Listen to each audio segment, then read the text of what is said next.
O problema não é ter a lei ou ter a regra, é a regra ser clara.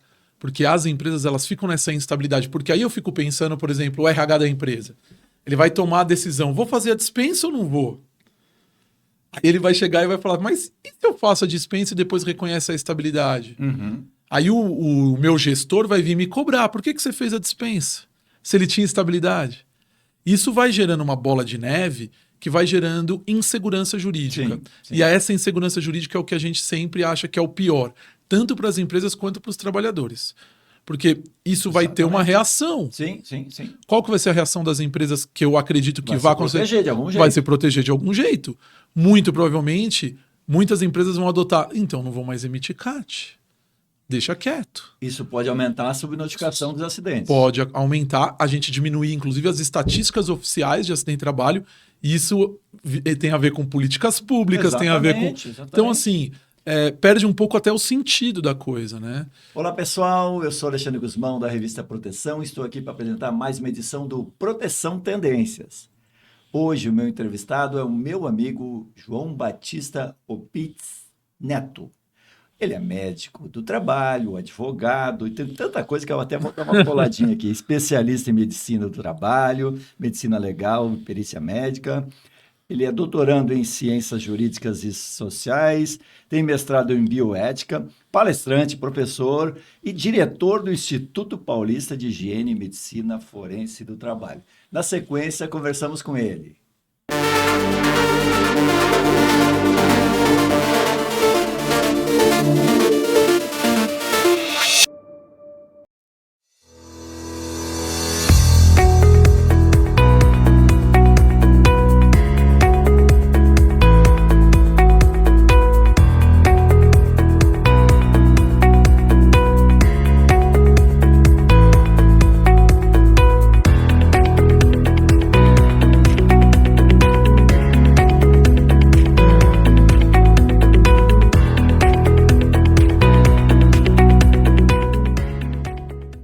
Todo trabalho precisa de segurança.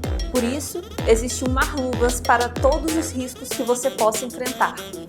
Seja eletricidade, queda de objetos, escorregamentos, umidade, corte, seja qual for o seu trabalho, Marluvas tem a proteção perfeita para você. Diversos riscos, uma proteção. Para ficar por dentro de todas as novidades, nos siga nas redes sociais. Marluvas, a força da história. Tudo bem, Opitz? Alexandre, tudo bem? Tudo ótimo. Primeiro, agradecer o convite e a oportunidade de estar aqui, agradecer essa iniciativa de a gente poder estar discutindo esses temas, né? Temas relevantes que eu acho que a gente vai poder trazer e poder, acho que ajudar, acho que esse que é o objetivo, né? Eu já vi vários episódios seus no seu podcast, eu vejo lá que sempre temas relevantes e que podem ajudar as empresas, os profissionais da área de saúde e segurança do trabalho no dia a dia. Então, agradecer o convite e vamos lá. Bom, contigo é fácil porque sempre tem sempre muita informação, né? Aliás, o Opitz, ele tem um blog no site da Proteção, quinzenalmente, às vezes mensalmente, às vezes dependendo ele é um cara meio ocupado, né? Então, mas normalmente de 15 em 15 dias sai um texto legal com informação de qualidade. Vantagem que ele é médico e ele é advogado. Então, ele tem uma visão da medicina do trabalho, mas também uma visão do direito. Opitz, eu queria falar um monte de coisa, mas claro, nosso tempo também não é inesgotável e a tua agenda também é complicada. Recentemente, a Justiça do Trabalho tomou uma decisão. Eu queria falar algumas coisas, vamos falar sobre perícia, vamos falar sobre CAT, mas uma coisa que está me impactando é uma decisão recente da Justiça do Trabalho em relação à estabilidade do acidentado. Até então, nós tínhamos a estabilidade a partir do 15º dia, ou seja, quando o cara entrava no benefício da Previdência, ele gozava de estabilidade ao retornar ao trabalho de 1 ano. Ok. Exato. Isso acho que é até uma lei do senador lá do Rio Grande do Sul, o Paulo Paim, se não me falha a memória. Casualmente, foi no começo, quando eu comecei na proteção, surgiu essa história, 90 e poucos lá. Agora tem uma decisão diferente, né? Hoje, então, se o cara tem um acidente de trabalho, mesmo que não decorra os 15 dias, ele já tem o benefício de estabilidade? Então, esse é uma decisão recente aí que foi publicada. O Tribunal Superior do Trabalho, o TST, tem publicado temas, né, que a gente fala que são recursos de revista repetitivos. Então, são decisões que eles fazem para tentar, vamos dizer assim, uniformizar a conduta nos tribunais inferiores. Exato. Para que, por exemplo, não tenha um aqui falando uma coisa, outro falando outra, eles vão lá e falam assim, vamos fazer uma coisa... Eles inventam uma lei nova. Isso. Porque, na verdade, a lei não diz isso. Exatamente. Eles vão passar o entendimento do tribunal sobre a lei. E aí, nesse caso, é uma lei nova porque a lei não diz isso. Por quê? O que você estava colocando da questão da cessação é o seguinte: o artigo 118 da Lei 8213, que é a Lei de Benefícios da Previdência Social, ele diz, né, está escrito lá, que se o trabalhador ele se afasta em um benefício de natureza acidentária, ou seja, decorrente de um acidente de trabalho ou uma doença ocupacional, quando ele retorna deste benefício, ele tem garantia de emprego de 1 ano. Então, eu tenho uma estabilidade, uma garantia de manutenção no emprego de 1 ano após cessado o benefício. Essa é a redação do artigo 118. O que acontece? Nós já vínhamos observando na Justiça do Trabalho várias decisões dizendo o seguinte: olha, o fato dele ter ou não o benefício não importa. Ele teria que ter uma incapacidade superior a 15 dias. Então, independente dele receber o benefício acidentário. Se posteriormente ele entra com uma ação contra a empresa, uma ação trabalhista, e se reconhece que aquela doença ocupacional ou aquele acidente de trabalho gerou uma incapacidade superior a 15 dias, independente dele receber o benefício, ele já teria garantida a estabilidade. Se ele entrou na Previdência, no benefício da Previdência, ele já já teria. Mesmo que ele não recebeu o benefício, mas se a incapacidade foi reconhecida posteriormente, que era superior a 15 dias... A empresa, quando passa de 15 dias, ela passa para a Previdência. Passa para a Previdência. Conta, é que às vezes pode ter algum indeferimento, ou o cara não tem uma documentação, entendeu? Tem algum problema, ele não recebeu. Ok. Qual que é a decisão agora, que é para quem estiver assistindo a gente, pode anotar e procurar na internet, é o tema 125 do TST. O que esse tema 125 diz? Ele fala que, independente de benefício previdenciário ou de incapacidade superior a 15 dias, se reconhecida a doença ocupacional, e aí ele usa esse termo, doença ocupacional, será garantida a estabilidade no emprego por 1 ano. Então, qual que é o problema? Então, independe se ele recebeu o benefício previdenciário, acidentário, ou se a incapacidade for superior a 15 dias. Se posteriormente, vamos dizer, eu tenho um trabalhador lá que ele alega que ele tem um problema de coluna, tá? Pra gente usar um exemplo prático. Então, eu estou com um trabalhador meu, funcionário, tá com problema de coluna.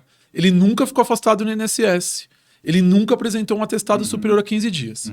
Eu vou lá e rescindo o contrato de trabalho dele. Ok? Aí ele ingressa com uma ação trabalhista contra a empresa. Se reconhecido nessa ação trabalhista que existe nexo causal... Independente de ter CAT ou não ter CAT. Independente de ter CAT ou não ter CAT. Se reconhecido que na ação trabalhista que essa doença da coluna dele tem relação com o trabalho dele, é uma doença ocupacional, ele teria a garantia no emprego de 1 ano. Independente de afastamento. Qual que é o grande problema? Que aí é o que a gente fala, né? São as repercussões que isso causa, que a gente que está na ponta, né, no dia a dia, a gente acaba vendo dessas decisões. O que a empresa corre de risco aí, que é o que a gente tem começado a falar? Isso é uma decisão do final de abril agora, de 2025. Eu sempre gosto de falar porque às vezes no podcast alguém está assistindo em 2028, não, né? 2040. 2025. Abril de 2025, nós essa decisão. Passando abril, estamos em maio, mas... Isso, a decisão recente. Tem sido até pouco divulgada. É legal a gente trazer isso aqui para o pessoal abrir o olho. Eu corro o risco de eu vou lá, sei que o indivíduo tem uma doença, desligo esse trabalhador, ele entra com uma ação depois de um tempão, porque ele tem 2 anos para entrar com a ação, ele pode entrar com a ação depois de 1 ano, que ele teria a garantia no emprego. Aí ele vai lá, entra com a ação e vai receber essa indenização, se comprovado que a doença tem relação com o trabalho, inclusive sem prestar o serviço. A empresa teria que pagar essa indenização para ele. Então, isso se a gente for pensar do ponto de vista das empresas, um grande problema. As empresas vão ter que começar a lidar com isso.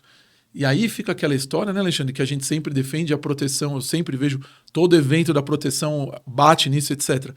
Questão de você ter uma documentação adequada, prevenção, você estudar, então o cara apresentou um atestado de coluna, que é o exemplo que eu dei, você investigar para saber se tem nexo ou não tem nexo, se você investigando, se a documentação como está essa documentação da empresa, porque se eu for lá na frente questionado na justiça, eu vou ter que levar esses elementos para o processo. Então aumenta ainda mais a necessidade das empresas. É uma estabilidade jurídica, na verdade, está se criando. Sim, exatamente. Porque se eu deixo que isso fique solto, ou a empresa vai ter que dar estabilidade para todo mundo que ficar afastado um dia. É isso que nós estamos falando. Sim. Eu tiver um afastamento apresentou um atestado. Se o trabalhador, claro, até então era normal. Teve um acidente lá. Sim, cortou perdeu o dedo. um dedo. Vamos ficar uma coisa mais simples. Sim. Cortou o dedo. Não, vai para casa e tal. A empresa não... Se a empresa mandar ele para casa, ela está sujeita a ter que ficar 1 ano de estabilidade com esse trabalhador. O tema 125, ele fala assim, ele fala para doença ocupacional. Não é acidente, então. Então, aí é que está a grande questão. O problema é que a legislação, ela equipara o acidente de trabalho à doença ocupacional. Então, o intérprete, né, o magistrado, ele vai poder falar assim, não, mas se isso se aplica, segundo o tema 125, à doença ocupacional, isso também tem que se aplicar ao acidente de trabalho, porque eles são equiparados. Para efeitos legais, se a gente pega a Lei 82.13/91, ela equipara. O artigo 20 da Lei 82.13, ele fala, considera-se como acidente de trabalho, as doenças profissionais. Então, assim, ele equipara, a legislação equipara. Então, a gente tem um grande problema, uma coisa recente. As empresas ainda... Eu estou vendo pouca divulgação sobre isso. É um tema recente. É assustador. E é assustador. Porque é uma coisa que não está prevista na legislação, que é o que você falou, né? Só para deixar bem claro, eu não estou querendo dizer que tem ou não tem estabilidade. Eu só acho que a gente tem que ser claro em relação à legislação e não criar esse tipo de confusão, porque isso acaba gerando insegurança. Empresas, prejudicando trabalhadores muitas vezes, porque daí o trabalhador é a parte mais fraca normalmente. Claro. A empresa vai tentar se defender. E vai subnotificar. E aí a gente cria uma regra não, a gente cria um fato real e não jurídico. Exato. E que acaba impactando na vida das pessoas e das empresas. Porque o que a gente sempre fala é que o problema não é ter a lei ou ter a regra, é a regra ser clara. Porque as empresas, elas ficam nessa instabilidade. Porque aí eu fico pensando, por exemplo, o RH da empresa. Ele vai tomar a decisão, vou fazer a dispensa ou não vou? Aí ele vai chegar e vai falar, mas e se eu faço a dispensa e depois reconhece a estabilidade? Aí o meu gestor vai vir me cobrar. Por que você fez a dispensa? Se ele tinha estabilidade. Isso vai gerando uma bola de neve que vai gerando insegurança jurídica. Sim. E essa insegurança jurídica é o que a gente sempre acha que é o pior, tanto para as empresas quanto para os trabalhadores. Porque isso vai ter uma reação. Sim. Qual que vai ser a reação das empresas que eu acredito que vai acontecer? Proteger de algum jeito. Vai se proteger de algum jeito. Muito provavelmente, muitas empresas vão adotar, então não vão mais emitir CAT. Deixa quieto. Isso pode aumentar a subnotificação dos acidentes. Pode aumentar, a gente diminuir, inclusive, as estatísticas oficiais de acidente de trabalho. Isso tem a ver com políticas públicas, tem a ver com... Exatamente. Então, assim, perde um pouco até o sentido da coisa, né? Porque... E isso vai gerando... A gente já sabe que as empresas, quando tem acidentes sem afastamento, elas já não notificam. Já não notificam. Agora, quando tiver um afastamento de 1 dia, 2 dias, corremos o risco de elas também não notificarem. Tudo bem, ainda pode ter uma notificação para o próprio trabalhador, o sindicato. Exato. Mas a gente sabe que a estrutura social não está tão articulada. Exatamente. Obviamente, se esse trabalhador estiver bem informado, ele vai fazer. Vai buscar seus direitos e tal. Claro. Mas a gente sabe que o Brasil tem Brasil. Nós temos o Brasil, né, de algumas regiões aí onde as regras não são tão acessíveis. A questão socioeconômica e cultural. E daí a gente cria injustiças jurídicas, porque na verdade tem empresas que vão pagar e empresas que não vão pagar. Exatamente. Pelo fato. Sim, a ideia dessa formação, aquela história, né? A gente nem está entrando num juízo de valor jurídico vamos dizer assim, do tema, da decisão. Claro. A gente está falando do impacto social e no mercado de trabalho, econômico e etc. Porque a ideia desses temas repetitivos, né, de você julgar isso, a concepção disso é para você diminuir o número teoricamente, diminuir o número de recursos e de ações que chegam na Justiça do Trabalho. Com esse tema, a tendência é que isso aumente. Por quê? Porque, vamos pensar, se a gente pensar em acidentes de trabalho, para cada acidente de trabalho com afastamento superior a 15 dias, eu tenho 10 com afastamentos inferiores. na proporção. Claro, porque os acidentes menos graves, eles são muito mais comuns do que os mais graves. Cortar o dedo, aquele que eu falei. Cortar o dedo. Você tá com uma faca na cozinha lá almoçando o cara vai cortar o dedo e vai continuar trabalhando. Exato. Dependendo da empresa hoje, claro, não estou exagerando. Não, sim. Dedo, mas lá uma coisa um pouquinho mais... Mas é isso, a gente mas tá assim, deixa o cara trabalhando, não manda para casa. Exato. Vai acontecer isso. Passa no ambulatório, faz um curativo. Não tem, nunca faltou. Nunca faltou, né? Não foi afastado. Então a gente começa a criar a empresa começa a se defender dessa forma. Exatamente. Isso é ruim porque o trabalhador muitas vezes precisa daquele afastamento, até por uma questão de psicológica e tal. Vamos pensar aqui um assédio, uma coisa aí que aconteça. Sim, exatamente. Um chefe que tem um... Sim, um surto, uma coisa assim. E tal, o trabalhador vai para casa. Assim. Exato. Não vai acontecer As empresas vão ter que criar. E aí isso vai naquilo que a gente defende, né? E a gente tem até o curso aqui na Proteção sobre isso, que é a questão da gestão do afastado. Isso vai ter um impacto maior. As empresas vão ter que começar a criar, primeiro, procedimentos para investigações dentro da empresa antes de se reconhecer o acidente de trabalho, que é o que a gente sempre fala. Então, por exemplo, o trabalhador chegou com um atestado de hérnia de disco. Tá. Então, ele tem uma alteração de coluna. Eu, no meu PGR, reconheço que naquele setor de trabalho tem um risco ergonômico.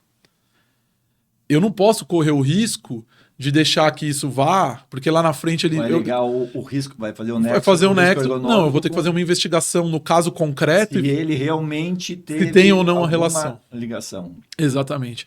Então, esses procedimentos as empresas vão ter que aprimorar, buscando evitar esse passivo trabalhista. Porque qual que é o grande receio? É esse passivo trabalhista.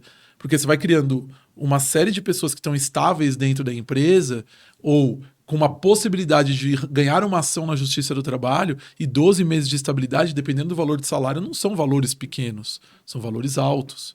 Então a empresa vai ter que fazer essa programação, porque senão vai ser difícil. Imagina se você pegar uma indústria metalúrgica, por exemplo, no chão de fábrica. Para mais de 15 dias, você falou, o volume, você falou um número? Não, eu entendo que, pelo que a gente observa, assim, para afastamentos inferiores a 15 dias, eu falaria em 10-1, mais ou menos. 10 acidentes de menos de 15 dias para 1. Então a gente teria 10 vezes mais a possibilidade de estabilidade. Sim, exatamente. Falando de acidente. Sim. Tá, se alguém vai dizer, não, mas não é acidente. Não é acidente, é doença. Mas se a lei deixa equipar os dois. Exato. Aí legalmente abriu um flanco. Exatamente. A interpretação do magistrado. Ele pode entender, não, se isso vale para doença ocupacional, tem que valer para o acidente de trabalho.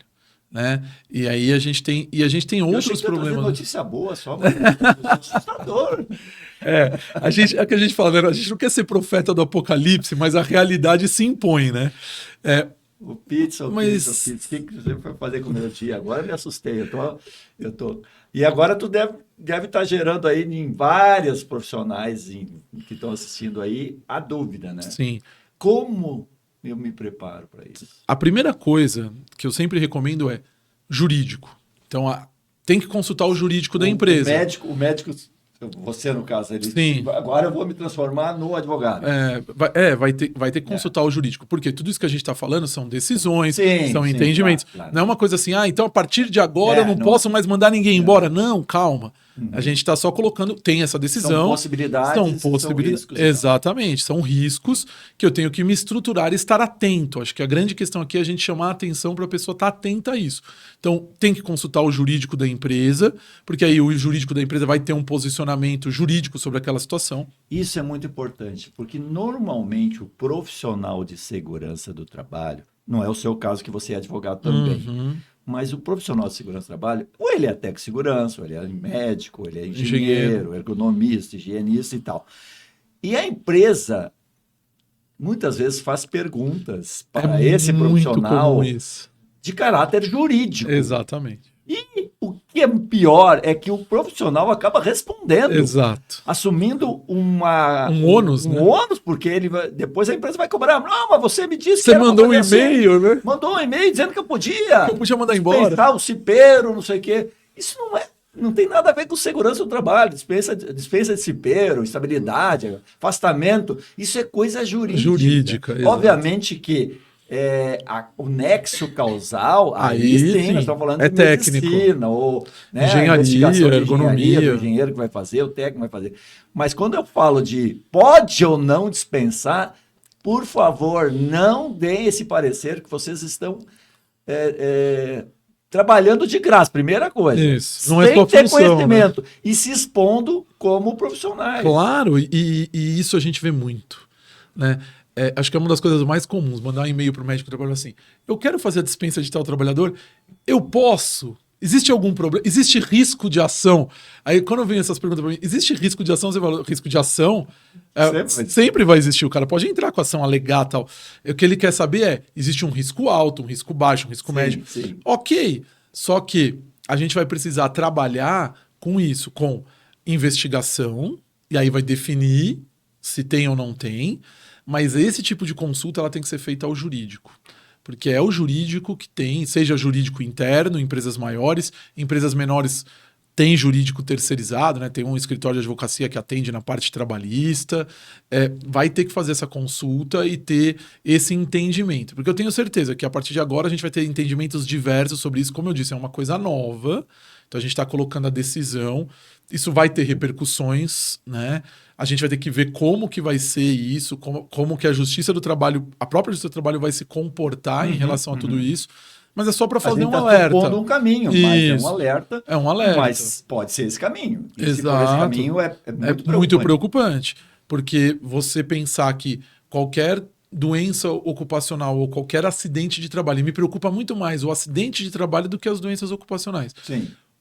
Se realmente houver esse entendimento de que qualquer acidente de trabalho, independente de afastamento ou não, gerar 1 ano de estabilidade, sabe qual que é a principal dúvida que eu fiquei quando eu li isso? Eu pensei, tá, 1 ano de estabilidade, a contar de quando?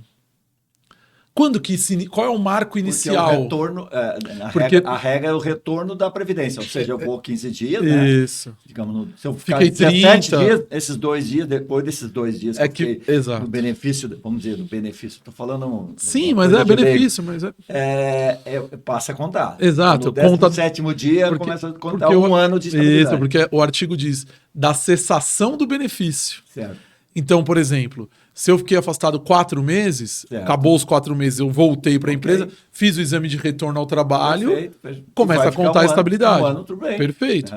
E nessa situação, de quando que conta? Conta da data do acidente? Conta da data do diagnóstico da doença? Conta da data em que ele entrou com a ação? Conta da data... Porque não tem definido isso na legislação. Aí volta naquele ponto, insegurança jurídica. Esse que é o grande problema aqui. É assustador. É assustador. A gente está com um problema aí. As empresas, como eu disse, elas têm que se preparar para isso. E a prevenção, ela ganha mais força. Principalmente a gente sabe fazer uma diferença que poucos profissionais acabam utilizando no dia a dia, Alexandre, que eu acho que é uma coisa importante de se saber. Existe uma diferença do ponto de vista técnico de fator de risco e relação causal. Esse é um tema que é pouco abordado, mas é que é importantíssimo. Vamos explicar isso direitinho. Então, ótimo. Vamos lá. O que é a diferença entre fator... Se eu entender, todo mundo vai entender. Eu sou burro para essas coisas. Vamos lá. Qual é a diferença entre fator de risco e relação causal? Fator de risco é uma possibilidade de que um determinado agente no ambiente de trabalho cause uma determinada doença. Perfeito. Então, por exemplo, eu tenho ruído no ambiente de trabalho. Okay. Isso pode me gerar uma perda auditiva. Então, eu tenho um fator de risco para a perda auditiva, Perfeito. Que é o ruído. Isso é uma coisa. No caso concreto, quando eu estou diante de um indivíduo com perda auditiva, não é porque tem ruído no ambiente de trabalho que a perda auditiva dele obrigatoriamente é causada por esse ruído. Perfeito. Eu tenho que analisar. Por quê? Porque ele pode ter uma perda auditiva porque ele estava no final de semana, estourou um rojão e estourou o tímpano dele. Ele pode ter uma perda auditiva porque ele tomou um antibiótico e um efeito colateral do antibiótico. Ele pode ter uma perda auditiva porque ele tem uma... Né? DJ. Sextas e sábados.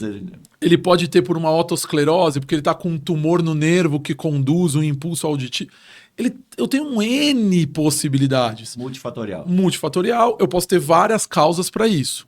Uma causa pode ser o ruído no ambiente de trabalho? Perfeito. Pode. Só que eu tenho que fazer uma investigação para verificar se o fator de risco causou aquela doença. Qual que é o grande problema na nossa área? É muito comum o profissional interpretar fator de risco como sinônimo de relação causal. Medir o ruído no ambiente de trabalho. Aí qualquer perda acima auditiva, do limite. Qualquer perda auditiva decorre disso, não é verdade. E aí, quando a gente vai para outras doenças, isso se complica. Então, o caso que eu falei, hérnia de disco. A hérnia de disco, ele tem um risco ergonômico. Perfeito. Mas será que esse risco ergonômico causou essa hérnia de disco? Aí eu vou ter que fazer avaliações técnicas. Tem que ver tempo de exposição, quanto tempo que ele trabalhou exposto ao... Qual que é a intensidade desse fator. Tem uma série de análises e tem métodos técnicos para a gente fazer isso. Então, não é uma coisa automática. E aí, isso vai ganhar mais força agora. Por quê? Porque pensando nisso, se a empresa não faz nada e deixa para estourar na ação trabalhista, quando chega lá o perito judicial, ela está descoberta e ela vai ficar dependendo da perícia médica na Justiça do Trabalho para isso. E sem provas, né? Sem levar documentos. Então, se ela faz uma investigação bem feita aqui, ainda, quando... No início. Quando o trabalhador apresenta o atestado. Olha, eu estou com dor aqui, isso. Eu acho que é por causa... Aí ela aciona lá o setor de ergonomia, fala, verifica se tem fator de risco no ambiente de trabalho para isso. Perfeito. Aí o médico do trabalho vai pegar, tá aqui esse fator de risco, eu tenho aqui no prontuário o que ele faz, quais são os antecedentes. Mas isso não é muito subjetivo? Não, porque você tem métodos técnicos para isso, metodologias em que a gente consegue tentar estabelecer ou não essa relação causal. Tá? Por quê? Vou dar um exemplo para você.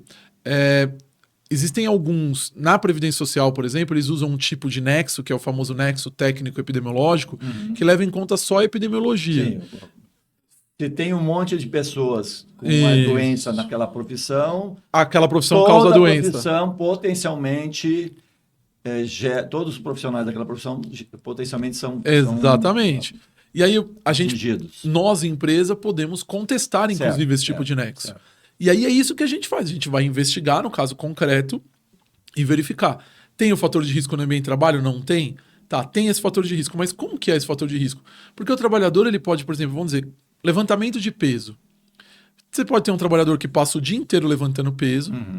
Você pode ter um trabalhador que levanta peso uma vez por mês. Você pode ter um trabalhador que levanta peso de 60 quilos, que é o máximo lá permitido pela CLT. Tá, já, que é muito, absurdo, né? O que é um absurdo. absurdo. Nem vamos entrar nesse mérito. 60 quilos é muito, mas você pode ter o cara que levanta lá o saco com 60 quilos, e você pode ter o trabalhador que leva 5 quilos. Então, todas essas análises a gente consegue fazer tecnicamente. E aí, ganha força, nesse sentido, os profissionais de saúde e segurança do trabalho. Porque aí você vem com conhecimento técnico para dar subsídio. Sim, ele tem que participar. Disso ele tem que... Isso, ele se envolve. Não opinar sobre estabilidade. Exatamente. Né? Mas ele vai ter que verificar. Claro. Qual que é a condição no ambiente de trabalho. Eu tô adotando medidas preventivas para evitar que aquela situação ocorra, não tô. Então, é uma série de ações que a empresa... Só que o que a gente observa... E claro, outra coisa, ele tem que fazer a verificação do nexo e não dizer que o nexo gera ou não estabilidade. Isso aí é um problema do jurídico. Ele só vai dizer que tem ou não tem nexo. Exatamente. Com a doença, com o fato dele estar trabalhando naquele ambiente e tal. O que a gente vê, não generalizando, mas o que a gente vê em muitas empresas são esses profissionais de saúde e segurança do trabalho assumindo essa questão jurídica, que é o que você havia comentado. Então aí o RH pergunta... E aí ele fala, não, tem estabilidade. Ah, não tem estabilidade. Tanto é, e isso eu sempre falo, eu dou aula para médicos, né, na parte de medicina do trabalho, e eu falo para eles, o ASO demissional, tem muito médico que acha que quando eu faço o atestado de saúde ocupacional demissional, eu tô vendo se ele pode ou não ser demitido. Tem muito médico que interpreta assim, o ASO é demissional, então eu tenho que ver se ele está apto à demissão. Não é verdade. Quando eu faço um ASO demissional, eu tô vendo se ele está apto ao trabalho. Tanto é verdade que a própria NR7, ela diz para mim que empresas grau de risco 1 e 2, 135 dias, e empresas grau de risco 3 e 4, 90 dias, se eu fiz um exame ocupacional nesse período, eu estou dispensado de fazer o exame demissional. Sim, porque em tese ele não vai mudar nada eu avaliei, período. Exatamente. Então, o que eu falo para os médicos... Se eu acredito no laudo do médico da empresa anterior... O demissional você não vai fazer. Então, eu fiz um periódico. Então, o trabalhador passou comigo para um exame periódico. Perfeito. Eu vou desligar esse trabalhador. Se a minha empresa é grau de risco 1 e 2, até 135 dias eu não preciso fazer o demissional. Se ela é grau de risco 3 e 4 e eu fiz um periódico e está dentro de 90 dias, eu não preciso fazer o demissional. Ou seja, o exame demissional ele não muda nada de um exame periódico, de um exame de retorno ao trabalho. Porque ele já avaliou o trabalhador. Porque eu estou avaliando a aptidão para o trabalho dele. Se ele foi bem feito, ele Exato. continua avaliando. Então, o demissional não é avaliar a aptidão para ser demitido. Tem médico que encara dessa forma, que é o que você falou. Ele vai falar assim, Ah, não, eu tô vendo aqui, mas ele tem ele é cipeiro.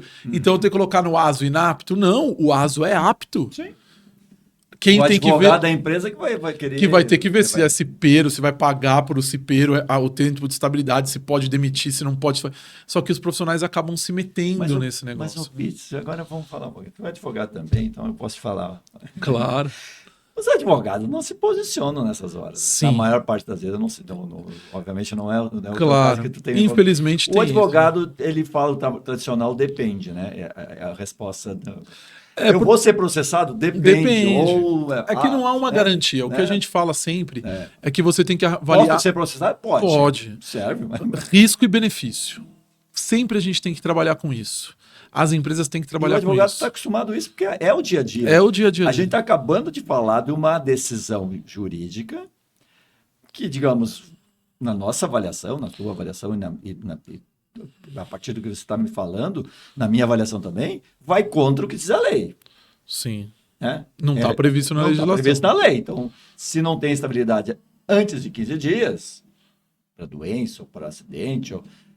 Agora, como é que um advogado pode garantir que essa decisão fosse tomada no ano em abril de 2025? Exato. Há 5 anos atrás. Exatamente. Então, o advogado está sempre nessa enrascada. Ele está sempre na mão da decisão do judiciário. Né? Exatamente. A gente fala que no Brasil até o passado é incerto. Né? Então, assim, as empresas elas trabalham com um determinado plano e aí essas coisas vão se modificando ao longo do tempo. Isso é terrível. Isso é terrível porque gera... Para quem faz planejamento de longo prazo... Eu vou vender esse copo, vai custar tantos centavos, eu vou produzir tantos... Só que daqui a pouco surge um negócio no meio que vai dizer assim, não, esse copo que custava 5 centavos vai custar 6 porque tem uma série de ações que eu não estava prevendo porque alguém mudou a regra do jogo. No meio do jogo, exatamente. E aqui é importante a gente frisar que ninguém está falando de questão de direito trabalhador, porque, ele sofreu um acidente de trabalho, ele tem direito a uma indenização, ok, um dano moral, uma indenização que for. O que nós estamos falando é uma mudança de interpretação do que está previsto na legislação. Que aí isso é preocupante. Uma parte específica da legislação. Claramente. Agora, concordo com você. A empresa foi responsável pelo acidente, o cara perdeu tem que ser punido. Uma parte do corpo, morreu. Ninguém está dizendo, tem que ser punido. Todos os direitos preservados. Isso está, inclusive, na lei. Isso. Na lei exatamente. Existe já Código Civil, tem tudo certinho. Isso, indenizações. Sim. O que a gente fala é, nesse ponto, as empresas vão ter que... A gente não concorda, mas é decisão judicial, tem que cumprir. A gente vai ter que se submeter a essa... É claro, existem métodos aí, a gente não vai entrar aqui, mas juridicamente os advogados vão começar a levar teses para tentar modificar esse entendimento, tentar que isso não seja aplicado no caso concreto. Isso existe, essa possibilidade. Falar, o meu caso aqui, eu tenho esse entendimento do TST, mas o meu caso não se aplica esse entendimento, é um outro. Isso é óbvio, isso acontece, os advogados vão fazer isso ao longo do tempo, mas assim, é para as empresas estarem alertas, e aí a dica que fica para o profissional de saúde e segurança do trabalho é, primeiro, documentação. Nunca antes foi tão importante você ter uma documentação adequada. Começar a pensar nessas investigações de acidente e doença ocupacional, porque pouca empresa faz isso na prática. Né? Não só do ponto de vista do caráter prevencionista, que é fundamental, mas eu sempre falo que eu tenho 2 investigações para mim. Eu tenho uma investigação para saber se aquilo é acidente, se está enquadrado na legislação como acidente de trabalho ou doença ocupacional, e a partir do momento que eu reconheço, aí eu faço uma segunda investigação para eu ver quais foram as causas, que aí entra na questão prevencionista. Aí eu preciso saber, por que aconteceu isso? Será que eu errei aqui? É o EPI que eu comprei que não é adequado? Eu não reconheci o risco que eu deveria ter reconhecido? Faltou treinamento? Aí é um outro momento. Mas esse primeiro momento a gente não vê... Tem muita empresa que abre CAT a gente fala de orelhada.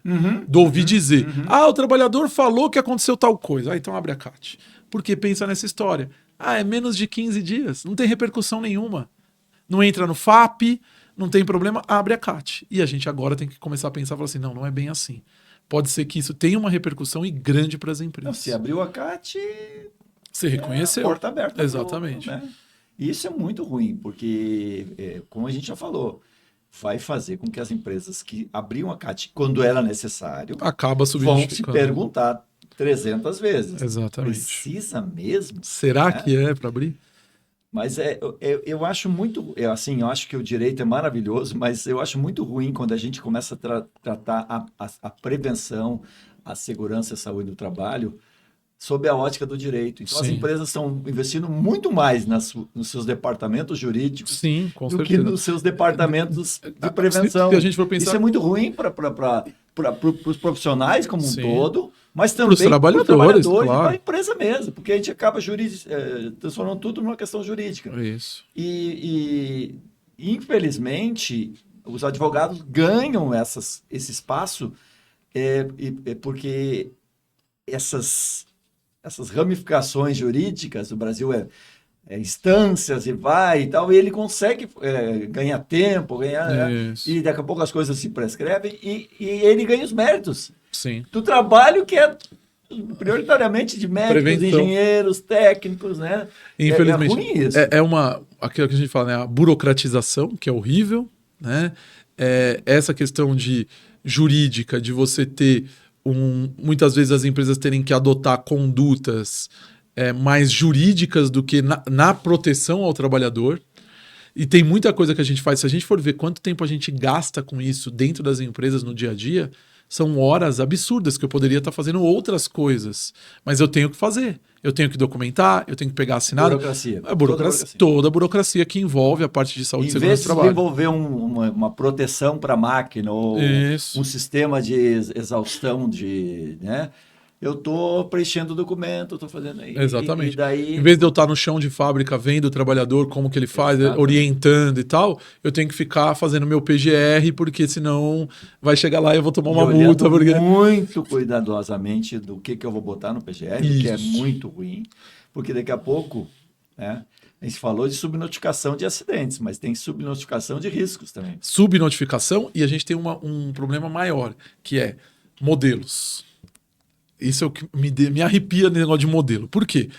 Porque o que a gente está vendo aqui agora? Está todo mundo querendo modelo. A gente viu do fator psicossocial, o Instagram inundado de modelos. Ctrl-C e Ctrl-V. Ctrl-C, Ctrl-V. E aí, às vezes, eu colocando no meu PGR um risco, e aí vamos falar das doenças mentais, porque a gente está falando de doença ocupacional. Então, se eu vou lá, pego um modelo de fator psicossocial, aí eu reconheço que tem um determinado fator que ele não existe na minha empresa. Mas o modelo que eu usei... Mas o meu amigo mandou um modelo maravilhoso, lindo. Uma empresa parecida com a minha. Da mesma atividade. Eu vou pegar, eu não vou trabalhar, olha, é quase igual aqui. Isso. Né? Aí legal. O que vai acontecer? Eu vou ter um atestado lá de depressão. Esse trabalhador, de repente, foi mandado embora. Ele entra com uma ação na Justiça do Trabalho, alega que a depressão é decorrente do trabalho. Quando o PGR vai para o processo, está lá reconhecido todos os fatores psicossociais que podem causar aquela depressão. E eu posso ter uma estabilidade reconhecida. Então, assim, o grande X aqui, a gente nunca vou defender que subnotifique, que jogue para baixo do tapete, não é isso. É você fazer a coisa de forma correta. Eu falo que é nem além, nem aquém. Claro. Tem que fazer do jeito que... né? É trabalho. É ir para o local, ver realmente. Exatamente. Lá na empresa, vamos lá, pode pegar o modelo da empresa para olhar. Para ter uma base. Como é que é aqui? Como é que é aqui? Não, aqui é diferente. Aqui é pior, aqui é melhor. Exato. Né? Não tem empresa igual, né? Não existe. Não existe pessoa igual no mundo, né? Cada ser humano é um ser humano. Tu, como médico, sabe muito bem disso, que uma doença que pode pegar numa pessoa... Sim, né? E tem um comportamento totalmente diferente. E agora, empresa é a mesma coisa. Não existe empresa igual, não existe Ctrl-C, Ctrl-V. Porque depende de muitas coisas, principalmente fator psicossocial. Isso aí depende de gestão, depende do chefe, depende de uma série de questões culturais da empresa, políticas da empresa, se é uma empresa multinacional, se é uma empresa familiar, se é uma empresa... Cultura. Então, assim... a gente vai ver, eu acredito que com essa decisão, a gente vai ver aí nos próximos dias um burburinho sobre isso, começando alguém no WhatsApp, manda um negócio, sei o quê, vai começar a ver no Instagram e tal. Essa decisão, até a data de hoje, pelo menos a última vez que eu consultei, ela ainda não foi publicada, eles já julgaram, já tem a decisão, o tema 125, mas ele ainda não foi publicado. Mas tem maioria para... Já tem já está decidido. Não pode ser revertido. Não. É só uma questão de burocrática. De publicação. De publicação. Isso. Então, assim, talvez por não ter publicação, ainda não tá todo mundo ainda falando, tal, mas vai ser um tema que a gente está trazendo aqui em primeira mão, Então, e eu tenho talvez certeza até que... no dia que vai sair o programa, que nós estamos gravando aqui em São Pode ser Paulo, que já tenha publicado. Já tenha publicado, mas não vai demorar muito para sair o programa, então talvez ainda não, mas a gente vai acompanhar. Mas é um ponto de atenção Mas é e muito bem importante. preocupante e importante, né? Para a gente chamar a atenção para as empresas, o profissional ele vai ter que ser cada vez mais qualificado para fazer a coisa da forma correta. Não dá para a gente arriscar de fazer a coisa de qualquer jeito, porque vão ter repercussões lá na frente muito importantes para as empresas. Meu Deus do céu. A gente fala, é o que eu falei, né? A gente não quer ser o profeta do apocalipse, mas... É muito importante esse alerta que você está trazendo, porque eu sempre me lembro da história do... Vou voltar um pouquinho porque assim, as pessoas acham que a informação, hoje em dia a gente tem acesso a tudo. Sim. E existem opiniões e opiniões, né? Então, eu sempre me lembro da história do adicional de insalubridade para ruído não atenuado por EPI. Talvez eu vá confundir os anos, mas eu acho que 2015, eu não sei se foi isso, o Vendrame fez uma coluna na Proteção alertando para isso. E eu me lembro que foi muito criticado. Que absurdo, que não sei o que e tal. E ele disse exatamente assim, segundo o que está sendo decidido pelo STF, o EPI para atenuação não é eficaz. Não vai ser eficaz e não vai adiantar. E as empresas, o que era mais importante, deveriam passar a pagar imediatamente os adicionais referentes a isso. Eu sei que foi muitas críticas, pessoas se levantaram, não, porque não sei o quê, porque eu não concordo, aquela coisa de eu não concordo, não eram advogados. Sim. Né? E se comprovou. Então, anos depois, começou a Receita a cobrar. Da aposentadoria e ela esperou especial. Um pouquinho para pegar, né? São 5 anos. E está pegando e tal. E as empresas que desde 2014, acho que foi 2014 a decisão aquela, não pagaram, acabam se finalizando. O que eu quero dizer com isso é que a gente precisa ter o cuidado de se informar bem do que está acontecendo, dos riscos, exatamente. Dos riscos psicossociais, biológicos. A gente que fica no risco, né? Só que aí são riscos jurídicos, né? Exato. A gente... E é importante a gente alertar, né? Para gerar reflexão, para gerar o estudo. Para fazer os advogados trabalharem também. Exato. Eles podiam trabalhar porque mais aí você pode né? consultar, né? Quem está assistindo a gente pode consultar o advogado da empresa. Exatamente. Olha, eu vi lá que saiu uma decisão, como que é isso? Qual que é o entendimento? E preferência, manda por escrito, não passa no corredor e fala. Até para dizer, olha, lembra aquele dia, tá aqui. Assiste o vídeo lá com o Pitts lá no Proteção Tendências, tal. Ou vai lá no artigo tal que saiu no blog dele, ou no blog do... né? Então, assim... Esse tipo de cuidado é importante. Muito. Obviamente que pode ser que daqui a pouco existe uma decisão daqui a alguns meses que vai dizer, não, reconsideramos e tal. Sim. A gente sabe que esse pessoal não é muito de reconsiderar essas decisões, né? Não. As coisas às vezes demoram muito tempo, né? E a gente já está falando da última instância da Justiça do Trabalho. Acima deles teria só o STF. É como o STF no caso do ruído. Isso. Agora parece que começando alguém está trazendo elementos para provar que pode ser que se eu tenho um bom programa de conservação auditiva, isso devia ser, né? Revista. Devia ter desde o início.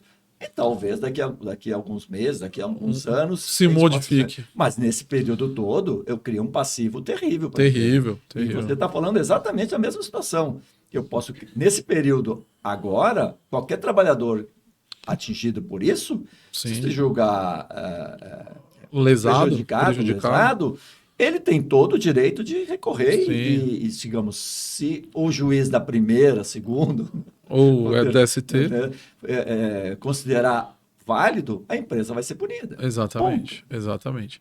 E aí a empresa precisa, por isso, já estar ciente dessa informação para tomar decisões estratégicas. É isso, né? Então esse alerta que a gente está fazendo é isso, não é, a partir de amanhã, então, não posso mais mandar. É bom que deixe isso claro, né? Porque às vezes as pessoas escutam, elas tiram as suas próprias conclusões. Falam assim, então agora não posso mais mandar ninguém embora, tá todo mundo estável na empresa. Não é isso. Nós estamos falando que tem uma decisão, um tema 125 do TST, que diz isso, que a gente explicou, e que isso pode ter repercussões para a empresa. Aí, o caso concreto tem que ser analisado no caso concreto, né? É só um alerta para que o pessoal fique de olho. E é uma coisa que eu tenho certeza que esse assunto vai para a mídia, sem ser mídia especializada, com certeza vai para a imprensa, porque isso tem uma repercussão muito grande dentro das empresas. Muito bom. Bom, agora vamos falar de futebol? Fala de uma coisa mais tranquila? Eu sou Palmeiras. Tá feliz, o Palmeiras ainda. Tranquilo. Né? E bom.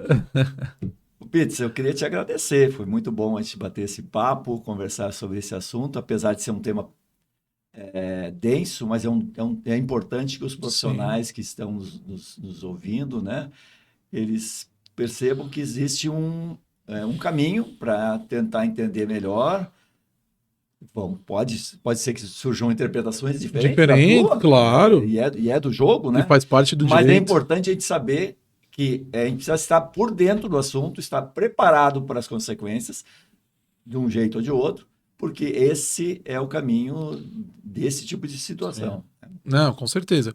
O que a gente quer trazer é reflexão, né? A pessoa parar para pensar e, claro, teses podem vir as mais diversas, pode ser que alguém leia isso e interprete, não, mas não está escrito isso faz parte do jogo, né? O que a gente está falando é só de um risco de interpretação que pode ser, quem fizer a leitura aí está disponível na internet, quem quiser pode buscar, tema 125 do TST, vai verificar o que está escrito ali, quais são as possíveis repercussões jurídicas disso para as empresas, e isso tem impacto direto no setor de saúde e segurança do trabalho.